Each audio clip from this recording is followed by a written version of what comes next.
Hello everyone, Miracle Sims here, and it's time for you all to meet Nadario Seays Jr. Hey son, I know he's like, what is going on? Alrighty, so I wanted to come to you all today and share our birth story, or well, his birth story and my giving birth story. So we'll see how long this takes. We'll see. But yeah, I just wanted to come with y'all, and I'm happy to hold him. Oh, eyes are open now. Want to say hello to the peoples again? Hey everybody. Hey. Hello. He's probably like, what is going on? He's in front of like lights and camera and action. Well, anywho, so our birth story started like this, guys. So as you all may or may not know, I feel like I should start at this point because it's significant. So basically, as you guys may or may not know, I am in the midst of filming my first lead role in a feature film, and because of that, I've been going back and forth to New York mainly, and then we did go on the West Coast a little bit. Are you snoring, son? But anyway, so yeah, we did go to the West Coast as well, but for the most part, I've been going back and forth to New York over the past year. And so, of course, throughout this process, I find out that, you know, I am pregnant with little man, and so it was him and I going to New York and all these places over the past year. And so we were nearing the end of our film dates. There was a date in particular that the doctors told me that I could not fly on, and that was October the 8th, and that was representing my 36 weeks, I believe. And so they gave me that date as, you know, this is the date you can no longer fly. So, you know, I let my producer / director know this information and everything, and so we were nearing on these last dates, and she scheduled the shoot from like the 3rd to the 7th, which was like, it was a bit like, oh my gosh, like right before that date, but I was like, you know, I should be fine. You know, the due date for baby was like November the 4th, and so like, you know, I should be good, X, Y, and Z. But lo and behold, those dates, those film dates got canceled, and I was a little pissed about it, I ain't gonna lie. Mainly because I wanted to make sure I was done with the film before little man arrived and everything like that. I really didn't want to be having to coordinate like what I was going to do with him if I had to leave the state and X, Y, and Z. So that's why. But yeah, but because of the way things happen, I would definitely say things definitely happen for a reason. You know, God definitely has his plan, and he always laughs when you have a plan, I feel like. So yeah, definitely. So what had happened was little man actually arrived on October the 8th. I don't know if you guys are getting it. So the no fly date was the date that he actually was born, about a month before the actual date that he was due. And then it was, again, I was technically supposed to be out of the state between the 3rd and 7th, but because it was canceled, I was home. So now I can start the story. So on the 7th, late that night, you know, I'm at home, me and hubby just chilling. Yeah, cooked like some wings and burgers and stuff, and you know, we was enjoying that or whatever, and then watching probably anime or something like that, because he always wants me to watch his anime shows. But anywho, so we were watching that, and it was getting to the point where the thing is, I like to watch cartoons and stuff too, but usually I'm watching cartoons and then I go to sleep. So that's what happened. I ended up going to sleep, and he was like, oh, apparently while I was pregnant, I developed snoring. So, you know, whenever I would fall asleep, people were like, oh, you should go to bed, blah, blah, blah. So I go to bed, and then I wake up like later on, maybe like an hour or so later, go use the bathroom, go grab some water, get back into bed. Next thing I know, I feel a leakage coming from my vagina. So, thank God that I read up on it and I talked to my mother about like what to expect in regards to, you know, when you're going to labor and stuff like that, because it was basically exactly what I read. It would just kind of leaked out, like a stream or whatever. And so I was like, is my water breaking? I'm pretty sure this is what they described. But the thing was, there was no pain. It just was, I just feel the leakage. So I get out the bed, I'm seeing the leakage stream, or the water streaming from down my leg. You guys should see his face. Oh my gosh, you guys should see his face looking at me, tell this story. Y'all missed it. I just looked down and he's like looking at me like, but anyway, so I see, you know, the liquid leaking now. And so I get up to tell him, because I'm like, hey, and as I'm getting up, I'm noticing this like streaming down and everything. And I'm like, hey, I think my water is breaking. Like, I'm trying to wake, I'm standing in like our bedroom doorway, talking to him in the living room. He was like half asleep. And I'm like, I think my water is breaking right now. And he's like, half asleep. I don't think he's really registering what I was saying. So he's like, oh, it's probably a symptom or something. We'll look into it tomorrow, because we had an appointment to go to the doctor for one of our checkups. So he's like, well, ask them about it tomorrow, X, Y, and Z. And again, I wasn't in any pain or anything, so I just was like, well, maybe it is a symptom, but I'm pretty sure I read that this was what water breaking was going to be like. But okay, so I go and I put on a pad and I go and try to lay back down. Next thing I know, that pad is soaked. So I go and then put on 2 pads and try to lay back down. Then what I know as cramps started to happen. Now, I guess they were contractions, but what they felt like to me was like my regular cramps when I have women's time. So I started to cramp and then it went away. I cramp again, went away. The 3rd time it started cramping, I was like, I got up to bed. I'm like, okay, look, husband, I don't know about this. You know what I mean? It's like, you know, I'm cramping now, X, Y, and Z. So when I told him I was cramping, I think that's when he kind of was like, what? You cramping? Okay, so he goes, grabs the phone. He's calling 911. So they're on the phone. I'm pretty chill. It's just that I was just like, what's going on, you know? So he has this lady on speakerphone. She's answering. She's asking the questions X, Y, and Z. He's telling her, oh, my wife is pregnant. She's cramping now. What, blah, blah, blah. This lady goes, remove her bottoms, put towels under her, acting like it was go time. That's when I started freaking out, because I'm sitting here like, I know she ain't talking about we finna do this here at the house. Like, what is she saying, you know? So yeah, that's when I started to freak out and be like scared, like, oh my gosh, what? So she's on the phone trying to talk him through stuff. She's saying that the ambulance is going to be on the way, X, Y, and Z. Now I know you guys are probably like, why didn't we just drive, X, Y, and Z, blah, blah, blah. We had already kind of talked about the possibility of us. We just kind of already talked about like taking an ambulance, because we didn't want like any trouble in regards to like, you know, getting pulled over for speeding and none of that stuff. So basically, you know, that was the plan. But I will say this, family and friends, the thing is, again, this is all happening on October 7th or early October 8th that morning, and we were not prepared at all. We didn't have no bag packed. Just so you know how unprepared we were, I hadn't done my maternity shoot yet. I hadn't taken a birth class yet. And I think we had just talked that day about like taking a birth class, but then we were like, dang, the birth class that we knew about was going to be on the same day of the baby shower that we were supposed to have happening. So we was like, dang, like how we're going to make that work. So anywho, fast forward back, or go back to the birth story. So he's calling the people. They are like, the ambulance is on the way, X, Y, and Z, but she was acting with so much urgency, right? So apparently, so the ambulance pulls up. He's like, the ambulance, he's telling me that they're here, Dario.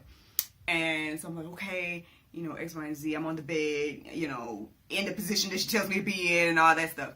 this lady just walks in and she's like, oh, why are your legs up? Just put your legs down. Like all calm, like what's going on? What's wrong?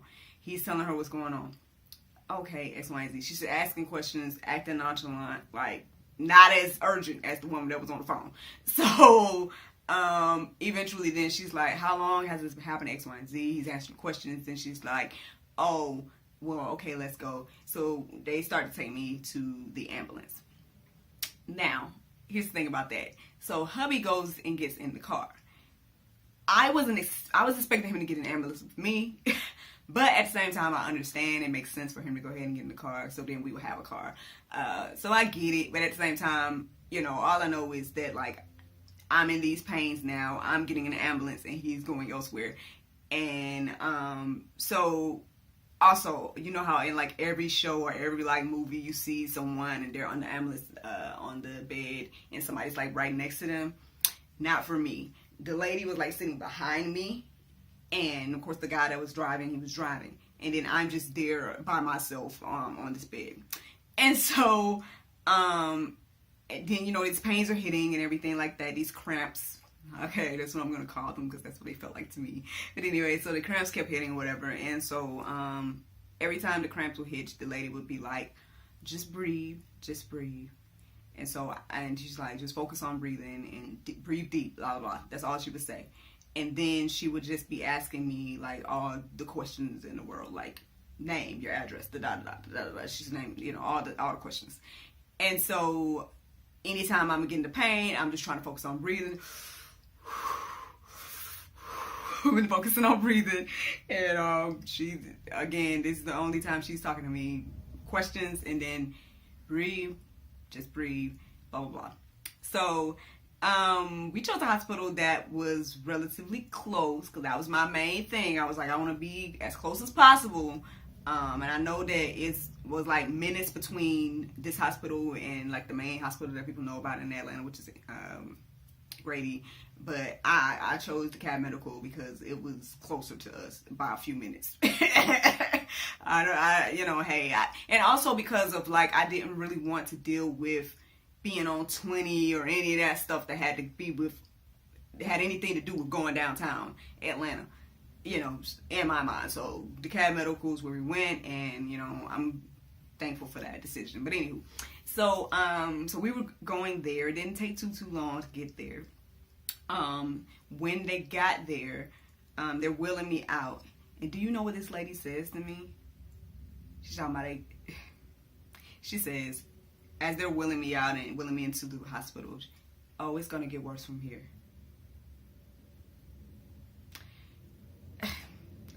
I'm like, of all the things to not say to somebody that's about to have a baby, like, but anyway, so they're wheeling me in. But again, there's no urgency about the way they're wheeling me in or anything. They're just wheeling me in. Oh, this is the girl, X, Y, and Z. Okay, we're going to take her to the da-da-da. Like, there was no, like, again, I was just so confused. I'm like, why are we not getting down to the get down? This lady on the phone was acting like we was finna do it right then. And y'all folks are, like, walking around nonchalant, slow, like, whatever. So anyway, so they take me into one room. By the time I get in there, this lady is asking me all the questions again. And I'm sitting here like trying to answer the questions and then breathe. So I'm doing that until then Dario comes in. So he saves the day by being the one to answer all the questions. Like when the lady got there, or once he got there, then he was answering all the questions. I don't know where it came from, but out of nowhere I vomited. Which that's the other thing too. Okay, I guess I'm going backwards, but I didn't really vomit or have morning sickness or anything at all throughout the whole pregnancy. I only vomited one time throughout the whole pregnancy before this time that I'm telling you about during the birth situation. And that was like a week before this happened. I vomited, and it was like after I had ate like a wrap. It was like a veggie wrap with like just cheese and veggies and stuff. So I'm saying like there was no meat, no none of that. And then a ginger ale, which I'm saying here like that's the main thing people say drink when your stomach's upset. So me vomiting with that was like so random. I guess he just didn't want it. I don't know, but that was the only time I vomited throughout the whole pregnancy. So fast forward back to the birth story. So yeah, we were in this room. They're asking us questions, They put me into a gown, all that stuff. And so then Dario got there. He's answering the questions, and then I vomited. Then, and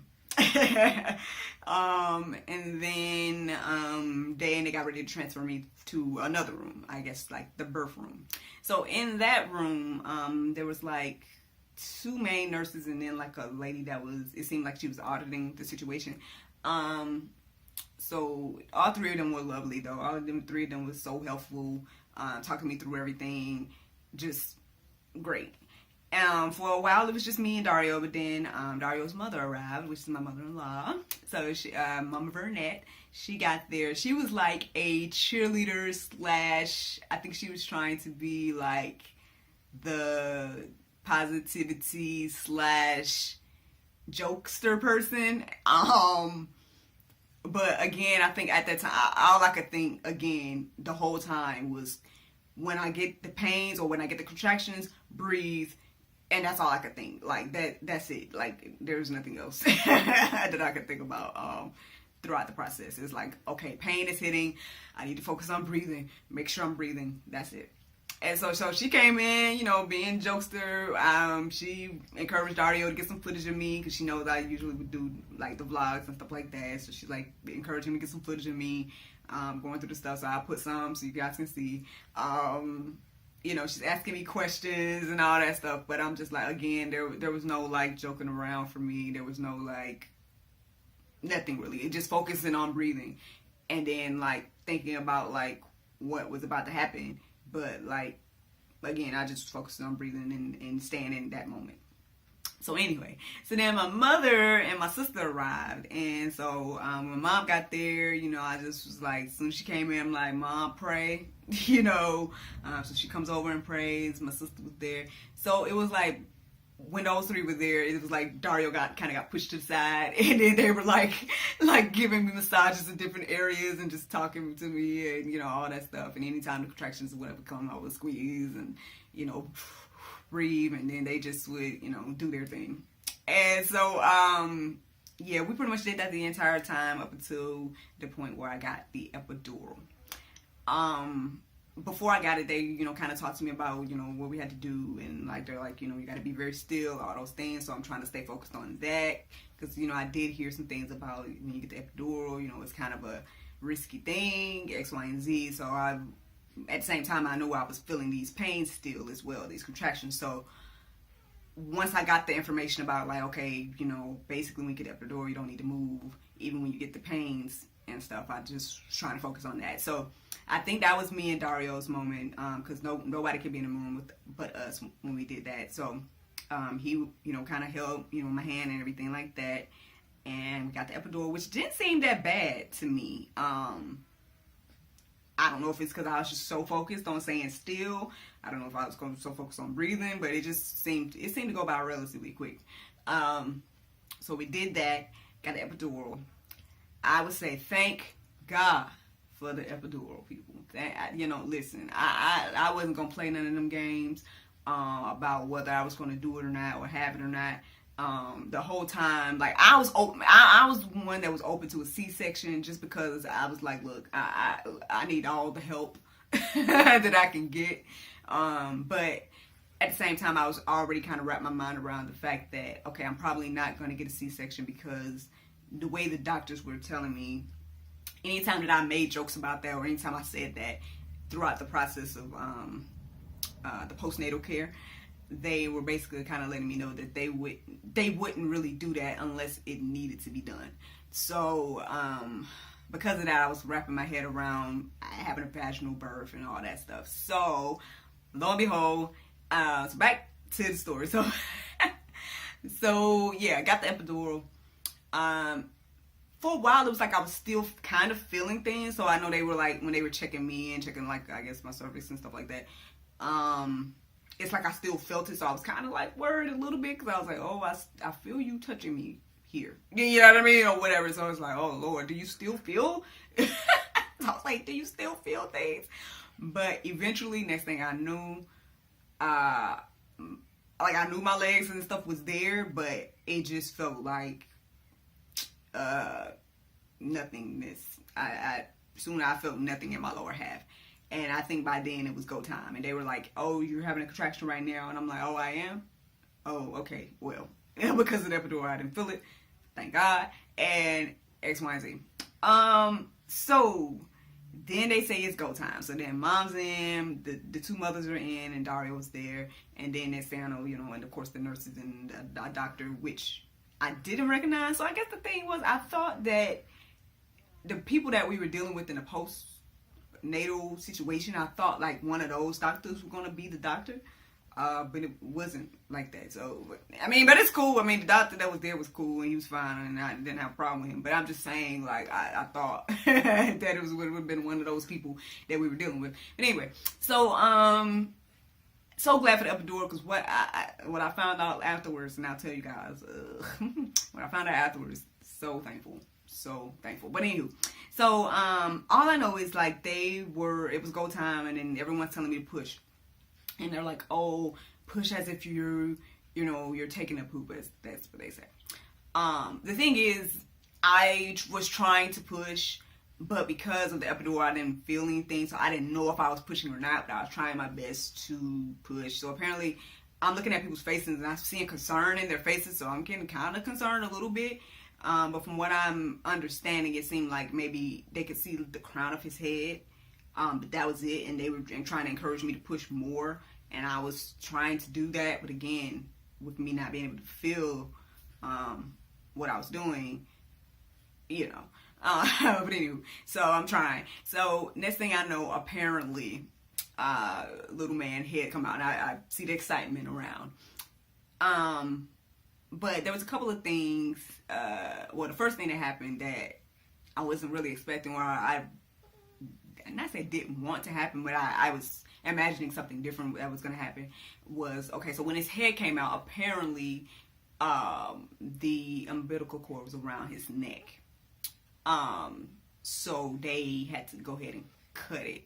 And so they had Dario cut it. The thing about it was, I planned to let the umbilical cord and the placenta stay on until it stopped like pulsating. Was what I was gonna have them do, but because it being around his neck, they had to go ahead and cut it. So, speaking of that, I'm backtracking. So during the postnatal care, there was a point where it was like at least a month or so before this all was happening. Every time I went to the doctor and was getting checked, they were saying that his head was facing down. And to me, I'm like, okay, every time I asked like what position he was in, they would say that it's down. Or the ones that actually told me. There was one doctor in particular, like when I would ask him about it, he would be like, oh, don't worry about what position the baby's in, or, because, the baby switches position. But I'm like, well, obviously he's not switching position, because every time I come and ask something about it, he's down.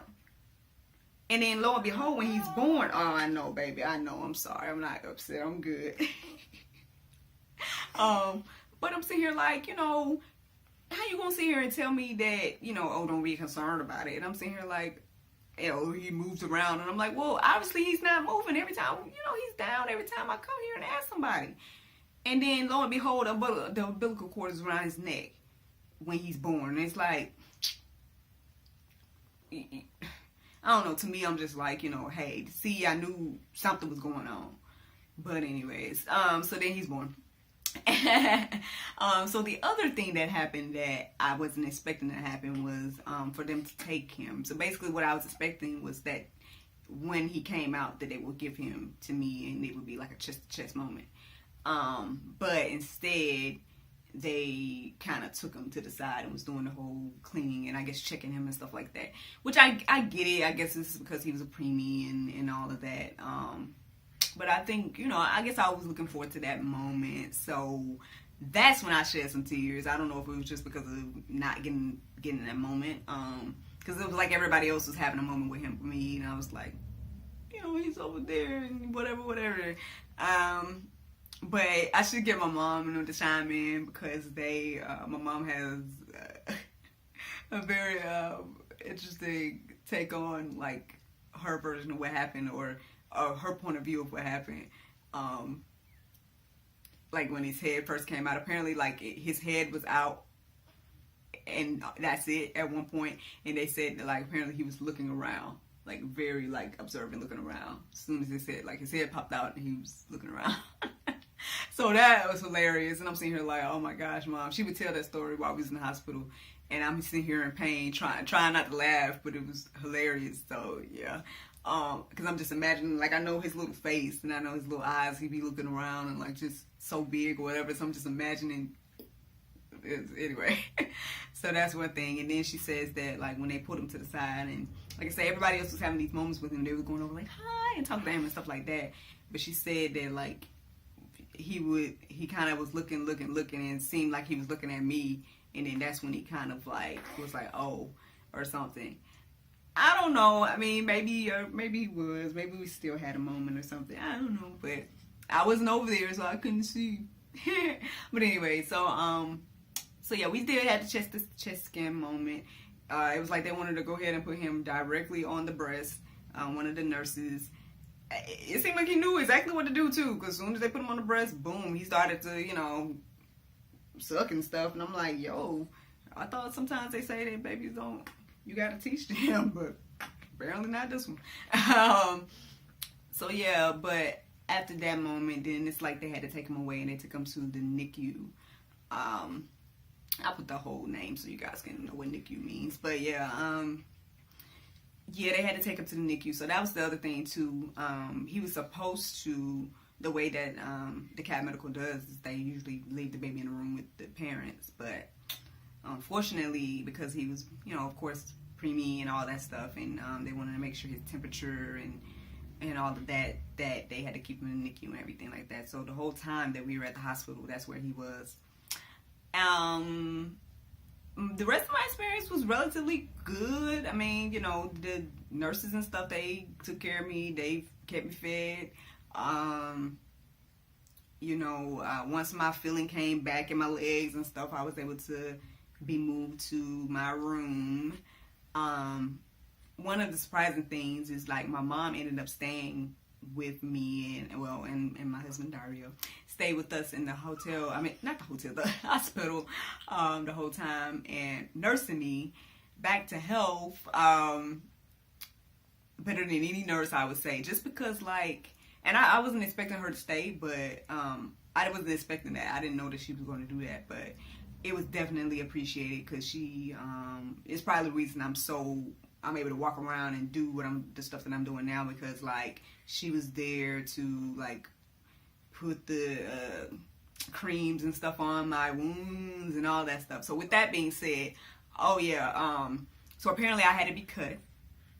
So that's why I say thank God for that epidural, because I had no idea. Apparently I got cut from, it's like they said, the rooter to the tutor.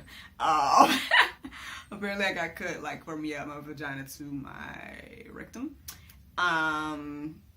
Apparently, what else happened? Oh, all I know is, like, afterwards the guy was just sewing, and I'm talking about for a long time. Like, they had, like, he did the stuff with the little baby, you know, with the little man, and brought him over to me and put him on my chest and did all of that stuff, and he was still sewing.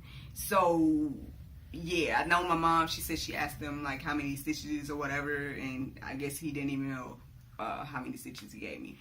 And again, I didn't feel none of that during, but afterwards I definitely felt the stitches and stuff. So I'm like, oh Lord. So yeah, mom helped me with all of that. Helped me with oh, my little man, you hungry? You hungry?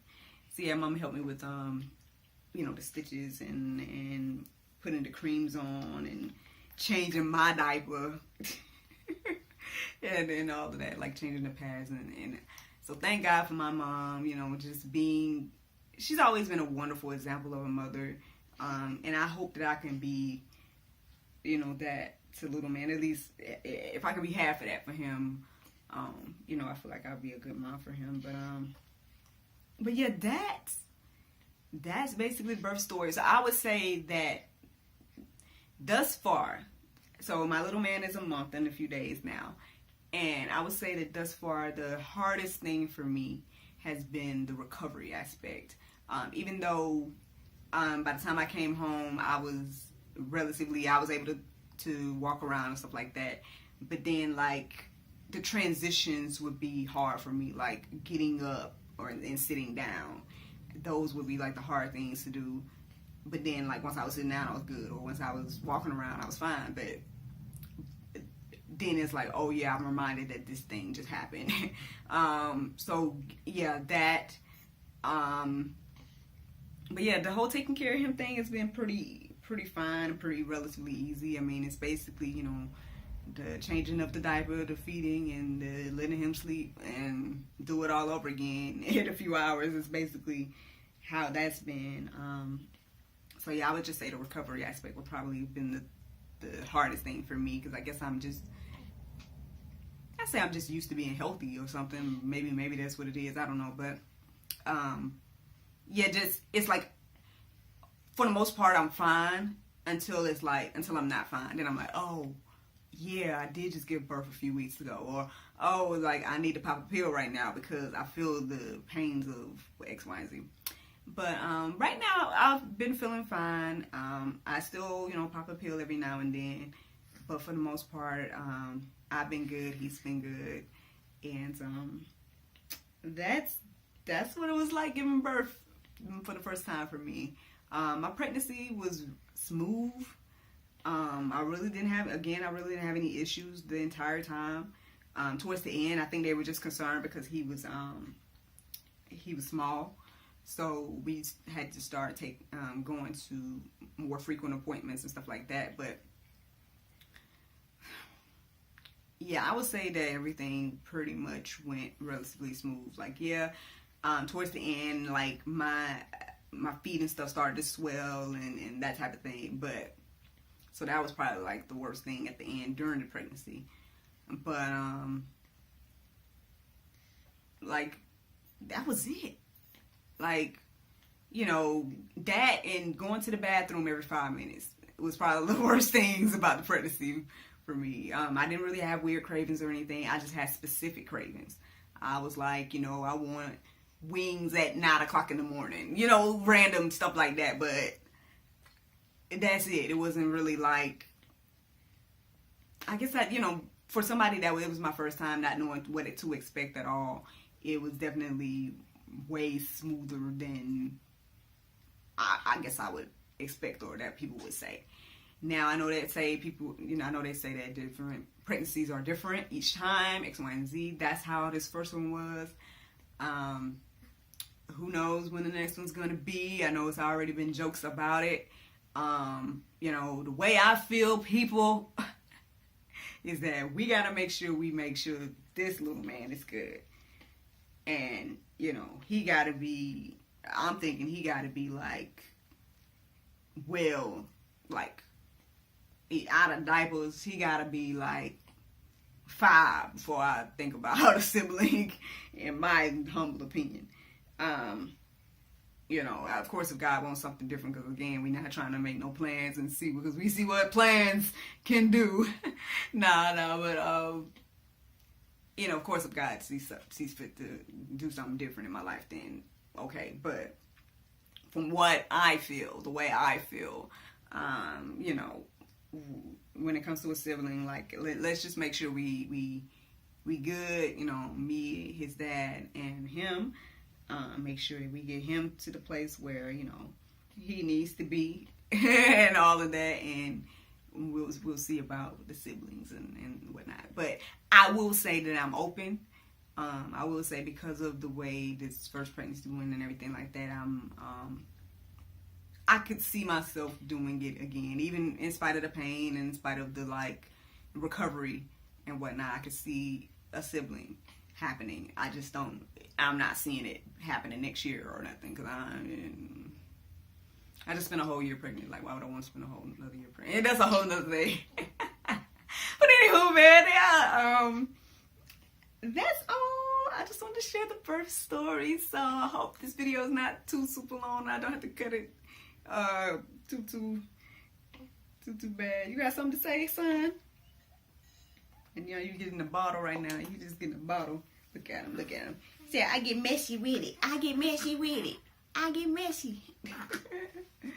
But yeah, we've been breastfeeding and all of that, so this is actually breast milk, even though it's in the bottle. We've been pumping and everything, so we good. But alright, so that's my birth story.